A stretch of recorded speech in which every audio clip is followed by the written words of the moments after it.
Acompanhe comigo a leitura do Salmo 11. Eu gostaria que você meditasse junto comigo neste salmo. No Salmo 11 nós lemos assim: No Senhor me refugio. Como então vocês podem dizer-me, fuja como um pássaro para os montes? Vejam, os ímpios preparam os seus arcos, colocam as flechas contra as cordas, para das sombras as atirarem nos retos de coração. Quando os fundamentos estão sendo destruídos, que pode fazer o justo? O Senhor está no seu santo templo. O Senhor tem o seu trono nos céus. Os seus olhos observam, os seus olhos examinam os filhos dos homens. O Senhor prova o justo, mas o ímpio e a quem ama a injustiça, a sua alma odeia. Sobre os ímpios ele fará chover brasas ardentes e enxofre incandescente. Vento ressecante é o que terão, pois o Senhor é justo e ama a justiça. Os retos verão a sua face. Eu convido você a orar comigo nesse momento. Senhor, nós nos colocamos diante de Ti em oração, para pedir do Senhor a Tua bênção, para pedir do Senhor a Tua direção e para pedir que o Senhor, através da Tua palavra, fale conosco. Nós estamos aqui reunidos, cada um nas suas casas, estamos pedindo que o Senhor se revele a nós e possamos conhecer a Tua vontade, possamos conhecer o Teu caráter a respeito da Tua palavra. Por meio da Tua palavra, nós pedimos que o Senhor fale conosco de como o Senhor reina, de como o Senhor governa, mesmo em meio a situações tão difíceis. Que o Senhor traga paz ao nosso coração, a cada um que está nesse momento acompanhando conosco e também a cada um que vai ter em algum instante contato com esse material. Que o Senhor venha abençoar e falar conosco. É a nossa oração que fazemos em Cristo Jesus. Amém. Estamos vivendo dias difíceis, não há dúvida disso. E quando vivemos dias difíceis assim, você já sentiu vontade de fugir, de desistir de tudo? Há algumas expressões na nossa língua, na nossa linguagem e na nossa maneira de falar que comunicam essa ideia de desistir, de fugir. Você consegue pensar em alguma delas? Qual que você mais usa? A gente fala fugir, chutar o balde. A gente fala chutar o pé da barraca. E há uma aqui que é bem antiga, que é aquela: fujam para as montanhas, fujam para as colinas, fujam para as montanhas. Você já ouviu essa expressão? Ou talvez já até usou? É curiosa essa expressão, porque ela é muito antiga. E ela talvez traz a ideia para nós de que as montanhas eram lugares procurados por serem seguros. Se você estava na batalha contra um inimigo, se você fosse para a montanha, você estaria num terreno mais elevado e você ali teria vantagem estratégica contra o seu inimigo. Talvez também te guardaria do perigo da inundação ou coisas do tipo. A verdade é que a montanha sempre foi considerado um lugar de refúgio desde tempos muito antigos. Você já falou essa expressão ou já ouviu de alguém: fujam para as montanhas? Aqui nesse salmo, o rei Davi ouve essa expressão, ouve esse conselho: fujam para as montanhas. Aqui, esse salmo é um salmo de Davi. O Salmo 11 que nós estamos meditando. E no verso 1, nós lemos logo de início algo que é bem típico dos salmos. Muitos salmos começam com uma espécie de sumário de tudo aquilo que vai ser dito depois. É como se fosse uma manchete de uma notícia. A gente hoje em dia, muitas vezes, acabamos lendo só as manchetes, né? Mas aqui no verso 1, nós encontramos aquilo que vai ser descrito no Salmo. E a gente lê assim: No Senhor me refugio. Como então vocês podem dizer-me, fuja como um pássaro para os montes? O tema desse salmo é muito importante para os dias que nós estamos vivendo. O tema desse salmo é o contraste entre o pânico e a segurança. O primeiro verso já nos diz que é um salmo sobre encontrar refúgio em Deus. Quando as tempestades vêm, quando as dificuldades vêm, quando as guerras vêm, quando as pandemias vêm, quando todo tipo de lutas, quando todo tipo de dificuldades vêm às nossas vidas, como nós podemos nos refugiar em Deus? É o que Davi vai falar e vai orar e vai expor a sua alma por meio desse salmo. Ele começa com Davi justamente dizendo isso: no Senhor me refugio. E então logo em seguida ele começa a questionar os conselhos que ele está ouvindo. Algo terrível está acontecendo aqui na situação de Davi. E os conselhos que ele ouve são os versos 1 a 3. Os versos 1 a 3 são citações, provavelmente, dos seus conselheiros, os conselheiros do rei. E ali nós lemos assim: como então vocês podem dizer-me? Fuja como um pássaro para os montes. Vejam, os ímpios preparam os seus arcos, colocam as flechas contra as cordas, para das sombras as atirarem nos retos de coração. Quando os fundamentos estão sendo destruídos, que pode fazer o justo? Que situação difícil essa que Davi estava enfrentando. A gente não sabe exatamente qual é a situação, mas o verso 2 nos dá uma boa ideia de quão difícil ela era. Ele diz que um dos conselhos que ele está ouvindo é: veja, os ímpios estão preparando os seus arcos, colocam as flechas contra as cordas para das sombras as atirarem nos retos de coração. Que imagem forte! Das sombras atirarem nos retos de coração. Os comentaristas bíblicos dizem que o texto aqui está falando exatamente sobre assassinato, sobre tentativa de assassinato e sobre as diversas tentativas de assassinato que Davi sofreu ao longo da sua história. Ele sofreu tentativas de assassinato desde o início da sua história, quando ele corria para o deserto porque Saul estava perseguindo a sua vida. Ou mais tarde, muito provavelmente é o contexto desse salmo, quando o seu próprio filho Absalão tentava usurpar o seu trono e tinha muita gente dentro da corte de Davi que poderia estar contra o rei. O fato é que Davi não podia confiar em ninguém. Como saber se esse juiz, se esse general estava ao seu favor ou estava contra ele? A sociedade israelita estava desmoronando. Por isso os conselheiros de Davi dão esses conselhos do verso 1 a 3. Fuja, Davi, fuja para as montanhas, chute o balde, fuja como um pássaro para os montes. Há um outro salmo, mais famoso que o Salmo 11, o Salmo 121, que diz assim: levanto os meus olhos para os montes e pergunto, de onde me vem o socorro? É isso que também estava acontecendo, situações difíceis, e as montanhas, os montes, a fuga, a desistência, sempre se apresentam como uma tentação. Vamos fugir para as montanhas? Será que vamos desistir da vida? Será que vamos desistir da nossa família? Será que vamos desistir de continuar indo em frente? A resposta bíblica, a resposta que Davi dá nos dois salmos, no 11 e no 121, é a mesma. No 121 ele diz: o meu socorro vem do Senhor, que fez os céus e a terra. O meu socorro não vem dos montes.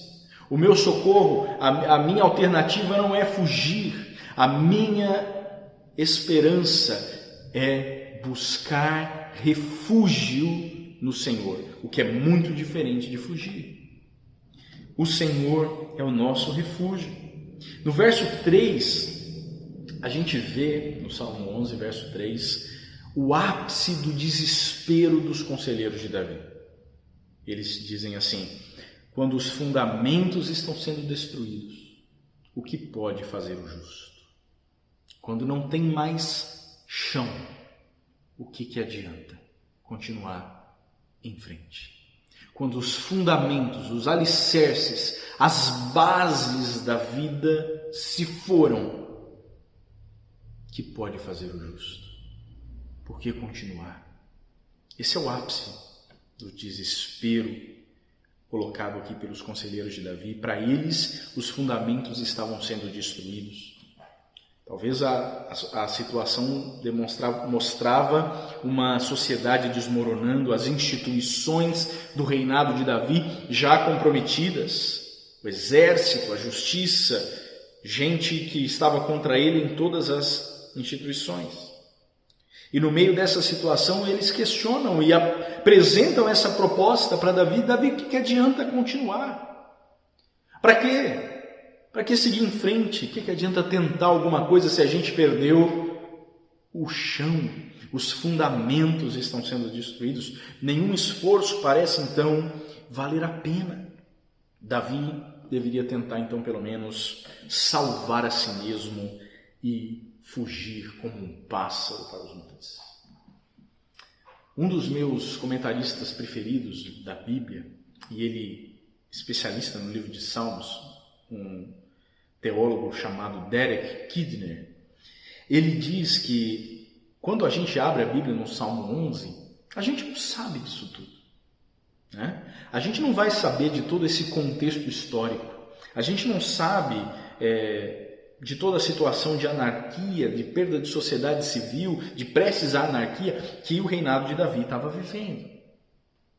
Mas mesmo assim, mesmo sem saber tudo isso, todos nós seríamos impactados ao lermos. E lermos, por exemplo, o verso 3, os fundamentos estão sendo destruídos. O que pode fazer o justo? E ele diz que a situação é deixada vaga, assim, pela providência de Deus, pela intenção do salmista, para que a gente possa aplicar as verdades desse salmo para a nossa própria vida. E aí é que eu quero chegar com você, para que você e eu possamos aplicar essa situação, esse contraste de pânico e segurança nas nossas vidas hoje. Nós vivemos no meio de uma crise. Estamos no meio de uma crise que talvez seja a pior crise de saúde da nossa geração. E nós não sabemos, nenhum de nós estava preparado para enfrentá-la.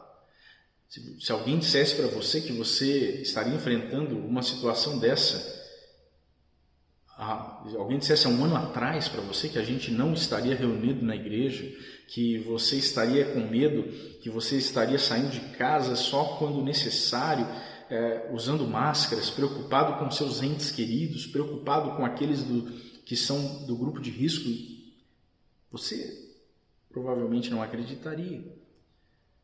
Nós estamos diante de uma situação que nenhum de nós está preparado para enfrentar. Nós estamos também, e essas são ondas que vêm não necessariamente uma depois da outra, mas são ondas sobrepostas que vão criando uma grande onda, uma crise econômica no mundo e no nosso país, em que, porque estamos fechados, porque muitos de nós que trabalham no comércio, que têm o seu próprio negócio, que são autônomos, tantos ramos da atividade econômica estão comprometidos nesse momento. E talvez você já esteja enfrentando os efeitos dessa crise. E para completar, no nosso país, no Brasil, nós acrescentamos uma onda maior, mais uma onda para tornar essa onda maior ainda, a crise política. Você viu que na última semana os fatos que aconteceram, a renúncia do ministro da Justiça, as graves acusações contra o presidente, enfim, vivemos uma polarização política que já vem desde muitos anos e acaba tornando até a própria discussão a respeito de atitudes que a gente tem que ter sobre saúde, sobre economia, acaba sendo tudo virando uma guerra política. E por isso esse salmo fala muito conosco. Estamos diante de situações difíceis, em que aparentemente os fundamentos da vida estão sendo destruídos. E a gente sente que há essa tentação de que talvez a vontade que dá é de largar a mão, é de fugir para as montanhas, de que não vale a pena fazer mais nada. Mas a pergunta que eu quero fazer para você, diante dessas crises, e a verdade é uma pergunta que Deus está fazendo a cada um de nós, diante dessas situações difíceis que estamos vivendo, será que os fundamentos estão sendo mesmo destruídos? E aí eu tenho que dar um passo atrás e perguntar: quais são os fundamentos, quais são as bases, qual é o chão da minha vida? Como que eu vou saber? Como nós sabemos qual é a fundação? Como nós sabemos quais são os fundamentos, os alicerces, as bases da vida? Eu acredito que passa justamente quando aquilo que nós respondemos assim, que quando eu perco, eu sinto, não vale a pena mais viver. Não vale a pena mais viver se eu não tiver isso, se eu não tiver aquilo. E aí nós podemos encontrar variadas respostas, coisas que nós colocamos no nosso coração como fundamento. Para muitos pode ser dinheiro, perder grana, perder dinheiro, perder as finanças, toda essa área acaba revelando para muitos de nós que essa área tem sido um fundamento, o chão, a base pela qual estamos construindo a nossa vida. Para outros pode ser os relacionamentos, pode ser o sucesso, pode ser o controle, coisas que a gente achava que tinha controle e agora a gente não tem. Pode ser o sucesso, como eu dizia, a reputação, as pessoas dizerem bem da gente. Qualquer coisa. Pode ser até uma coisa boa, mas que não for o próprio Deus como fundamento, base da nossa vida, nós vamos correr o risco de perder. Essa que é a grande questão. Se Deus não for a base, se Deus não for o fundamento da sua vida, qualquer coisa pode ser destruída. A gente costumava muito dizer que o que importa é ter saúde e o resto a gente corre atrás. E agora a saúde está sendo ameaçada. A saúde deve ser o fundamento da vida? Ou Deus deve ser o fundamento da nossa vida? Se nós amamos a Cristo, se nós amamos ao Senhor, nós vamos valorizar ao Senhor, nós vamos valorizar a Cristo e em comparação nós vamos desvalorizar todas as outras coisas no nosso coração. Qualquer coisa que não for Deus como fundamento da vida pode sim ser destruído, mas o Senhor como fundamento da nossa vida não pode e não vai ser destruído.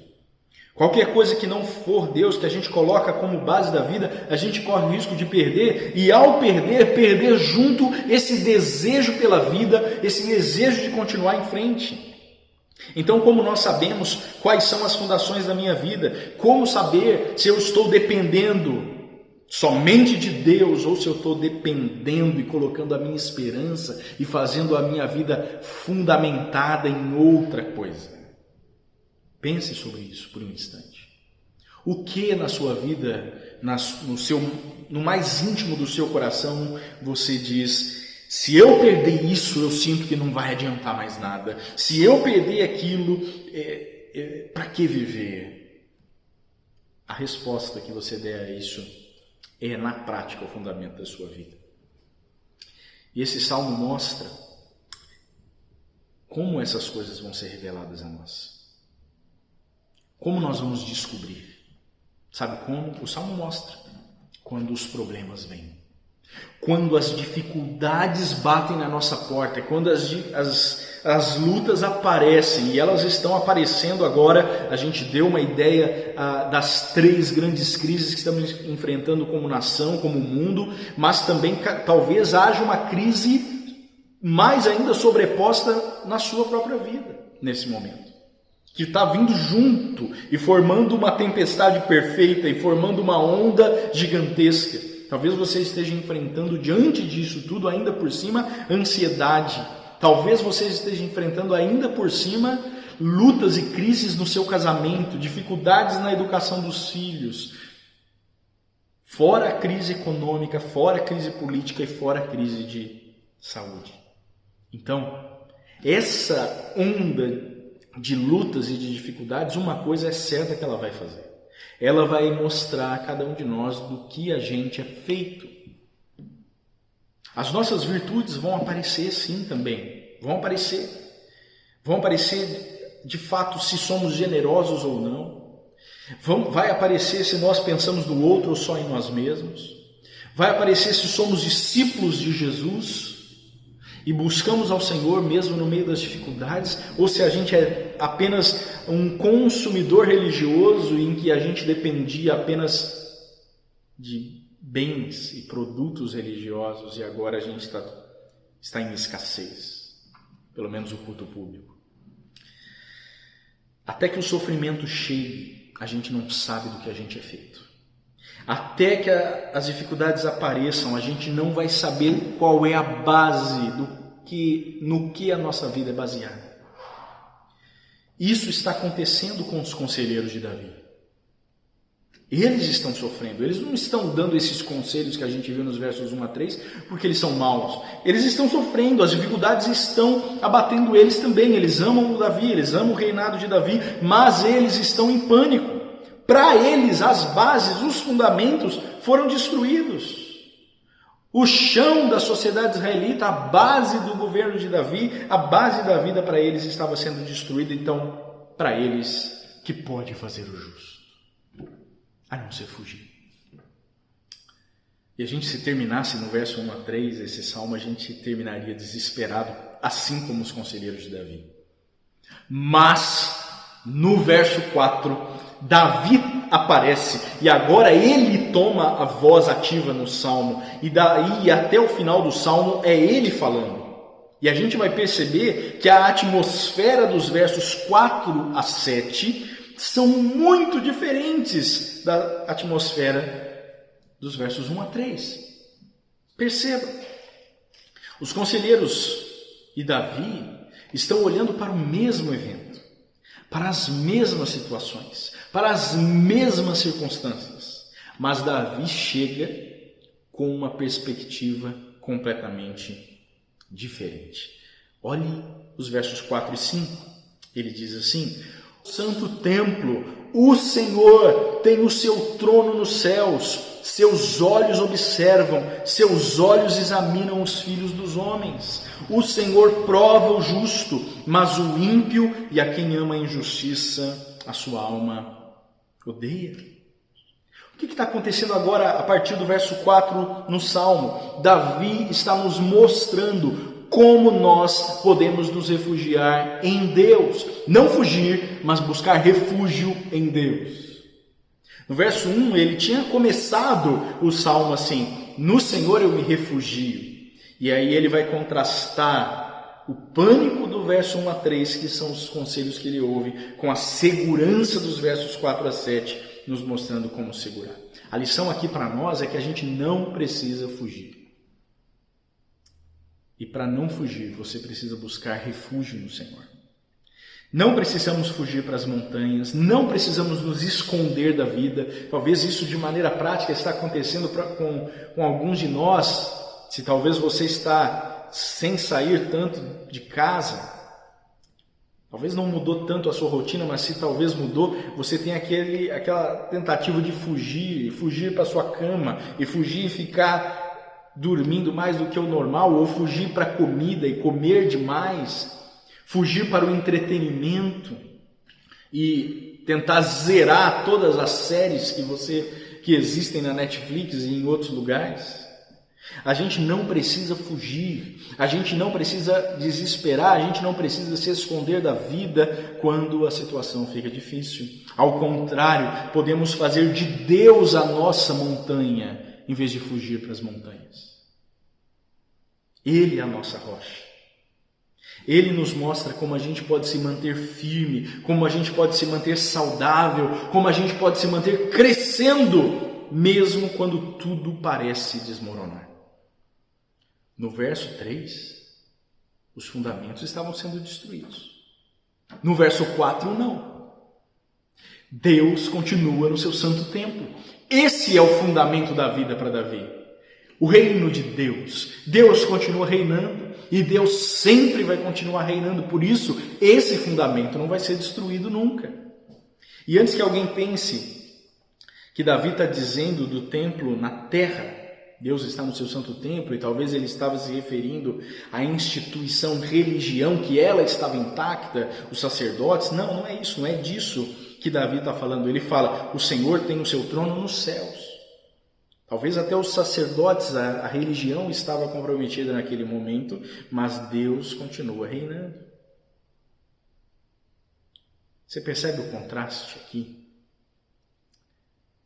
A diferença que faz para Davi e a diferença que faz para cada um de nós colocarmos o nosso fundamento em Deus. Não é apenas algo bonito para se dizer, Deus é a base da minha vida. A verdade é que se Deus é a base da sua vida, nada pode abalar, nada pode tirar o seu chão, porque Deus sempre vai continuar reinando.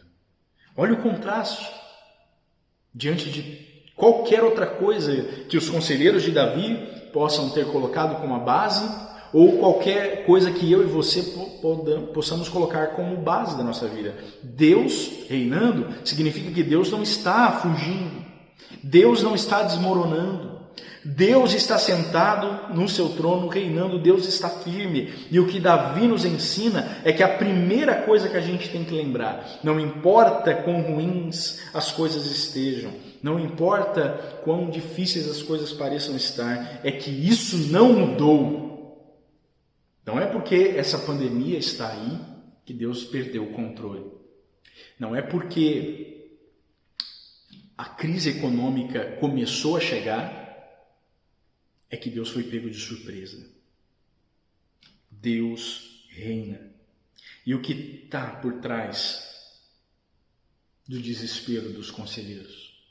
O que está por trás do desespero de quem abraça a proposta dos conselheiros de Davi, dos versos 1 a 3, a do pânico, ao invés da segurança de que Deus está reinando? O que está por trás, queridos, é que se Deus não está reinando, significa que eu estou tentando reinar.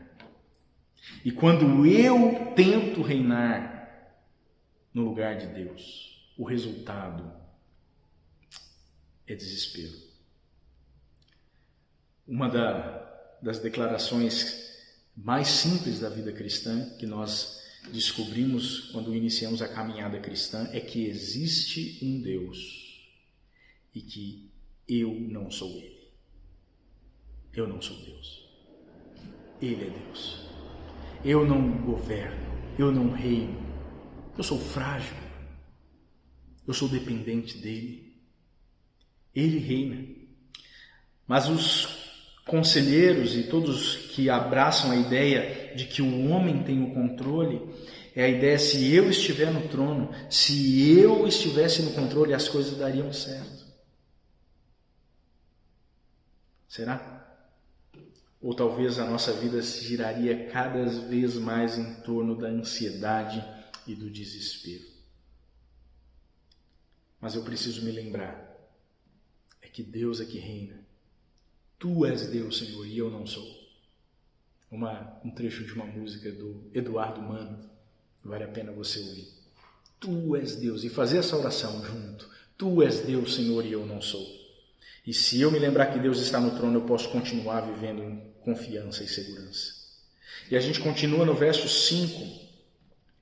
No verso 5 do Salmo a gente lê assim: o Senhor prova o justo, mas o ímpio e a quem ama a injustiça, a sua alma odeia. Deixa eu mostrar algo importante para você. A gente está caminhando junto com o Salmo, chegando no verso 5. O Senhor prova o justo, mas o ímpio e a quem ama a injustiça, a sua alma odeia.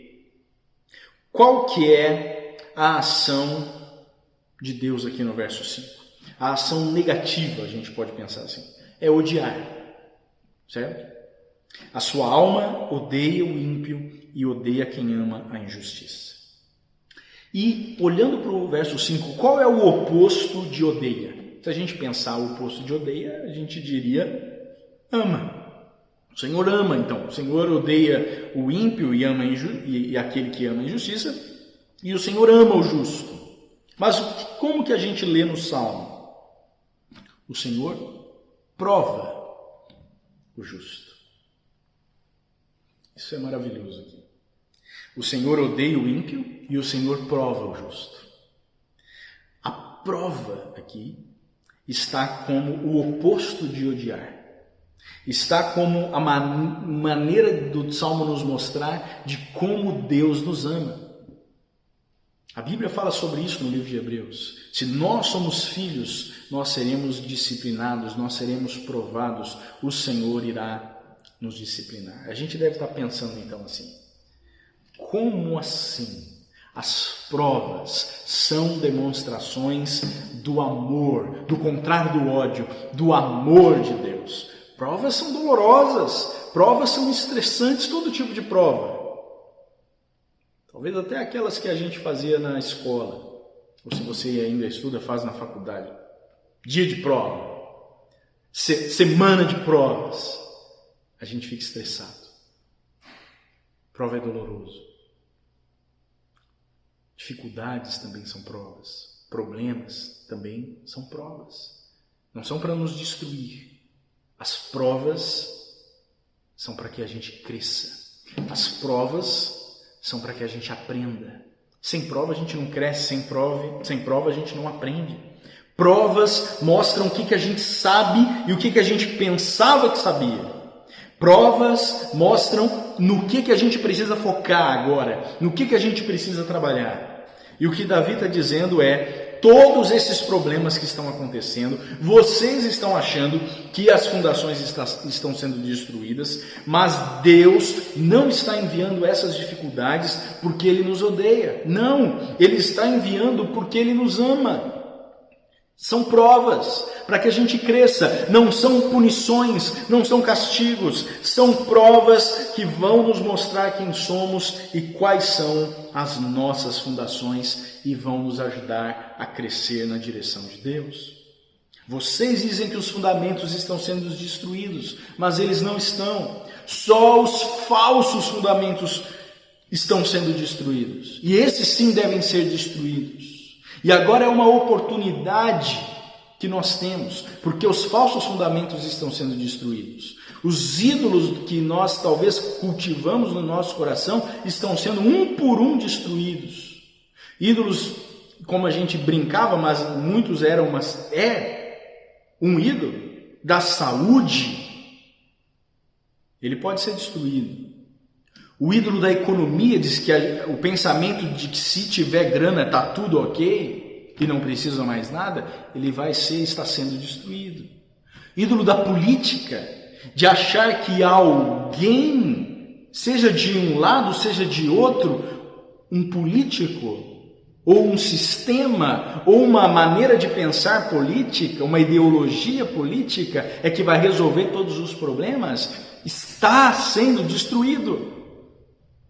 Então, querido, de todo o coração, se você confiou em alguma dessas coisas por algum tempo na sua vida e agora você está vendo isso ser abalado, não se apegue. A nossa tendência vai ser se apegar ao ídolo, vai ser defender o ídolo, seja a saúde, seja a economia, seja a política. Abrace a destruição que Deus está trazendo a esse ídolo. E diga ao Senhor, eu vou confiar, eu quero confiar e fazer o chão da minha vida somente no Senhor. Eu quero valorizar o Senhor e por isso, em comparação, desvalorizar todas as outras coisas. Só os falsos fundamentos é que estão sendo e vão ser todos destruídos, mas não o fundamento que é o Senhor. O fundamento aqui do Salmo, Deus continua reinando, Deus está no seu templo e Ele tem o seu templo nos céus e Ele continua reinando. Isso não pode ser destruído. Qual é então a nossa fundação? Qual é a nossa base? As falsas fundações vão ser destruídas e eu quero que elas sejam. Eu quero abraçar essa destruição das falsas fundações, seja elas de que tipo forem na minha vida, para que eu possa aprender a me refugiar em Deus e fazer somente de Deus o meu refúgio e o meu fundamento. Você quer se refugiar em Deus? Então, já caminhando aqui para o nosso final, de maneira bem prática, primeiro, lembre-se que quem é que reina? Deus reina e não você. Ele está no comando. O nosso pânico, a nossa ansiedade vem do fato de que a gente se esquece disso. E a gente acha que a gente é que tem o controle das coisas. A gente tenta viver na falsa afirmação de que tudo depende de nós. Lembre-se que o Senhor continua reinando e descanse nesse fato. E segundo, lembre-se que essas dificuldades são provas e não são punições. Deus não está nos punindo, Ele já colocou toda a punição, a pena pelo pecado no seu próprio Filho Jesus. Ele está agora nos provando, e como o Salmo faz o contraste no verso 5, é justamente o oposto do ódio. A prova é para o justo, a quem Deus ama. E agora, chegando no final do Salmo, versos 6 e 7, vão remeter ao futuro de quem tem essa nova perspectiva, não a perspectiva dos conselheiros, nos versos 1 a 3, mas a perspectiva de Davi. Na perspectiva de que eu estou no controle, o futuro era desesperador, era fugir para as montanhas e talvez passar o restante dos dias escondido em alguma caverna, incrustada nas montanhas. Fuja para os montes como um pássaro. Mas na perspectiva dos versos 4 a 5, na perspectiva de que Deus é que está no controle, que Ele reina, o futuro é cheio de esperança, o futuro é cheio de justiça de Deus. E o verso 6 a 7 vai dizer isso, que Deus no final de tudo vai reinar, vai triunfar e vai trazer justiça. E olha as imagens que ele traz. Sobre os ímpios ele fará chover brasas ardentes e enxofre incandescente, vento ressecante é o que terão. Pois o Senhor é justo e ama a justiça. E os retos, em contraste, verão a sua face. Mais uma vez o contraste aqui. Né? A gente pode achar esses versos fortes, mas na verdade ele está trazendo algo que é, e a gente nunca pode esquecer, da justiça de Deus. Os ímpios receberão brasas ardentes, essas são as imagens que o Salmo traz, brasas ardentes, enxofre incandescente, vento ressecante. São todas imagens da justiça que Deus vai fazer contra a impiedade, contra aquele que abandona totalmente os caminhos de Deus e a confiança em Deus. E aí o contraste, o que os justos receberão? Você vê que tem muitas imagens da justiça de Deus contra os ímpios. Brasas ardentes, enxofre incandescente, vento ressecante. E o que o Salmo contrasta com as imagens da justiça? Para os justos agora. Imagens de bênçãos, talvez uma lista também de bênçãos. É melhor ainda do que isso, melhor do que uma lista de bênçãos. Uma palavrinha só. Os justos verão a sua face. Perceba que coisa maravilhosa. O que Deus pode dar de melhor para você é Ele mesmo. E é isso que Ele vai dar ao justo. Ele vai dar a sua face. O próprio Davi diz no Salmos 17:15: quanto a mim, feita a justiça, verei a tua face. Quando despertar, ficarei satisfeito ao ver a tua semelhança. Aqui Davi sabe que um dia ele vai ser perfeitamente justo. Um dia ele será perfeitamente justo diante da face de Deus na eternidade. Ele será capaz de ver a face de Deus e ele reconhece, Salmo 17:15, que isso vai acontecer no futuro. Feita a justiça para Davi vai ser feita. Para nós foi feita em Jesus. Em Jesus Cristo a justiça de Deus foi cumprida, foi satisfeita, e por isso nós podemos ver a face de Deus. Não perfeitamente ainda, como Paulo fala aos Coríntios, vemos como em espelho, mas um dia veremos face a face. Nós também teremos o melhor no futuro, o melhor ainda está por vir. Feita a justiça de Deus em Jesus, hoje nós já podemos chegar na presença de Deus, ter o acesso livre a Deus, ao Pai, ao Deus eterno, hoje, desfrutar da face de Deus. Mas isso vai ser de uma maneira maravilhosa e gloriosa no futuro. No futuro, Paulo fala isso lá em 1 Coríntios, que a gente vê hoje como um reflexo, como em espelho, mas um dia nós veremos face a face. Agora nós conhecemos em parte, mas também um dia nós conheceremos plenamente, da mesma forma como nós somos plenamente conhecidos. Que maravilhoso! No futuro eu verei e conhecerei a Deus como Deus me conhece. Hoje, pela justiça de Deus cumprida na cruz, no meu e no seu lugar, nós já podemos ter acesso livre à presença do Pai, à presença do Deus eterno. Eu posso viver na presença de Deus, fazer dele o meu refúgio, fazer dele o meu fundamento. E para a gente então entender e caminhando para o nosso final, como que eu posso saber que eu vou receber esse fundamento que nada pode me abalar? Um fundamento inabalável. Um fundamento que não pode ser destruído, como a gente falou, que é o próprio Deus. Esse reino de Deus inabalável. Sabe por quê?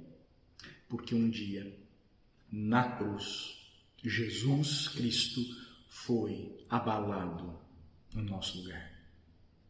A razão porque tudo aqui está sendo abalado nesse momento de crise, onde a saúde está sendo abalada, a economia está sendo abalada, a política está sendo abalada. A razão porque esse mundo está sendo abalado, a razão porque os nossos relacionamentos estão sendo abalados é por causa do pecado. Do pecado que entrou na história humana, trazida pelos nossos primeiros pais, pela escolha de se tornar autônomo, de se tornar independente, de ser o seu próprio Deus. E quando o homem fez essa opção, desobedecendo claramente a única ordem que Deus tinha dado a ele, uma ordem que denotava confiança em Deus, de que poderia comer de todas as frutas, de todas as árvores do jardim, menos da árvore do conhecimento do bem e do mal.